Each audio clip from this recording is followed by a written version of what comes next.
Chapter 7 की starting होती है और हमें पुलिस स्टेशन का सीन दिखाया जाता है, जहाँ पर कुछ पुलिस वाले बात कर रहे होते हैं कि किम को होश आ गया है और वो इन्फॉर्मेसी से वापस लौट आया है। पर जो हैंडराइटिंग एनालाइज के लिए गया था उस लैंटर्न पर, उससे ये पता चला कि वो हैंडराइटिंग किम की नहीं थी और हमें इंस्पेक्टर जियांग को दिखाया जाता है। फिर हमें पता चलता है उस राइटिंग को कंपेयर किया गया था यूकियो की लाइफ में जितने पर्सन थे और उनमें से एक पर्सन की राइटिंग उस लैंटर्न की नोट से मिल गई और अब उसे तुरंत ही सेल में लाया गया। और उस सेल में इंस्पेक्टर जियांग एंटर करते हैं और वो कहते हैं कि मर्डर की नाइट आप काफ़ी ज़्यादा बिजी थे। और हमें मिस्टर एन को दिखाया जाता है जो कि किम और यूकियो के होम रूम टीचर थे।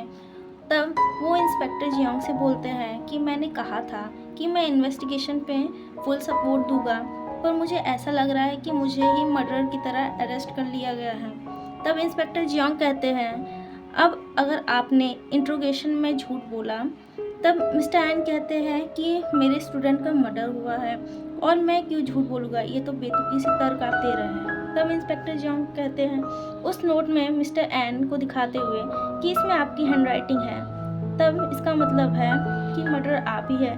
तब मिस्टर एन कहते हैं ये आप क्या कह रहे हैं। तब इंस्पेक्टर जियांग कहते हैं इसमें यूकियो के फ्यूनरल और जो बाकी इंसिडेंट हुए उसके पहले ही इसमें उस चीज़ की जानकारी थी।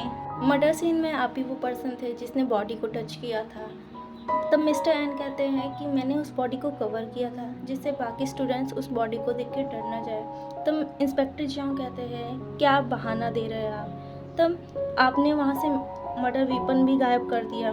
तब मिस्टर एन कहते हैं कि आप कहना क्या चाह रहे हैं इंस्पेक्टर जियांग। तब इंस्पेक्टर जियांग कहते हैं आपने यूकियो का मर्डर किया और किम को उसमें फेम कर दिया जिससे बाकी लोगों को लगे कि किम ने उसे मर्डर किया है, और आप बाकी स्टूडेंट के आने के बाद वहाँ पे लौट गए और आपने उस बॉडी को कवर करने के बहाने वहाँ से मर्डर वेपन को हटा लिया जिससे किसी को आपके ऊपर शक ना हो। मिस्टर एन कहते हैं कि आप क्या बकवास कर रहे हैं, मैं यूकियो को क्यों हार्म करूँगा। तब इंस्पेक्टर जियांग कहते हैं क्योंकि आप एक क्रिम्सन बर्ड हैं और आप यूकियो को मारकर उसका फ्यूनरल यूज़ करते एक लार्ज स्केल टेररिस्ट अटैक के लिए, और आपने वो नोट किम के लैंटर्न में छुपा दिया जिससे आपके ऊपर किसी को शक ना जाए। तब मिस्टर एन कहते हैं कि जो आप नोट की बात कर रहे हैं वो किसी के फ्यूनरल या अटैक की नोट नहीं है, उसे कैसे पता होगा कि उसी का फ्यूनरल होने वाला है। तब इंस्पेक्टर जियांग कहते हैं कि उसे।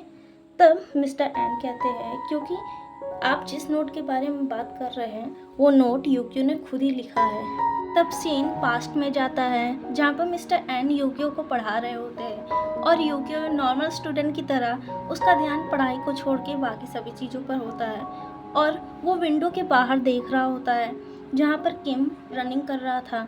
तब मिस्टर एन यूकियो को बुलाते हैं और कहते हैं कि तुम्हें किसी चीज़ में कन्फ्यूजन या कोई चीज़ पूछना हो तब तुम मुझसे पूछ सकते हो। तब यूकियो चौंक कर मिस्टर एन की ओर देखता है और कहता है हाँ मिस्टर एन।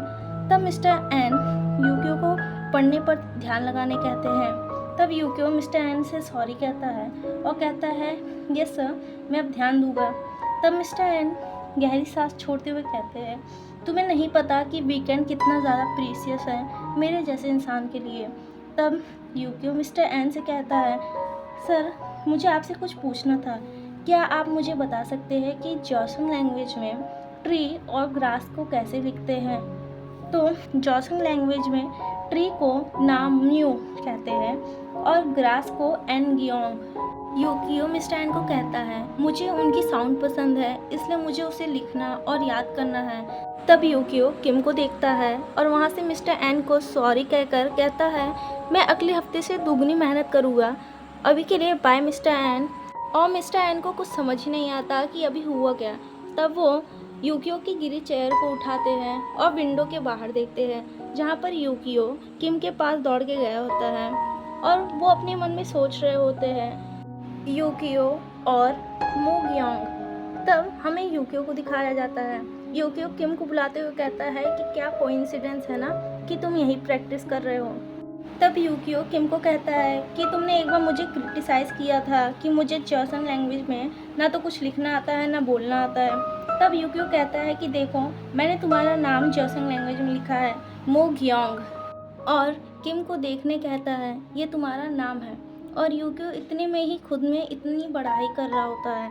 तब यूकियो किम से कहता है कि किम, तुम भी मुझे जॉसन लैंग्वेज में एक नाम दो। और किम कहता है क्या, पर मैं तुम्हें नाम क्यों दूँ? तब यूकियो कहता है ये कितना अच्छा है ना कि तुम जिसे पसंद करते हो तुम उसे हर दिन देख सकते हो।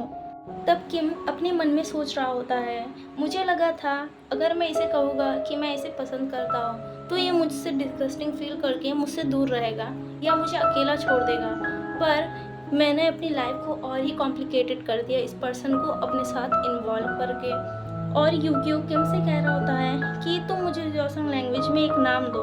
और किम अपने हाथ को अपने सर पर रखते हुए सोच रहा होता है कि ये कितना ज़्यादा अनोइंग है। और चैप्टर 7 इसी के साथ एंड हो जाता है। Thank you for watching.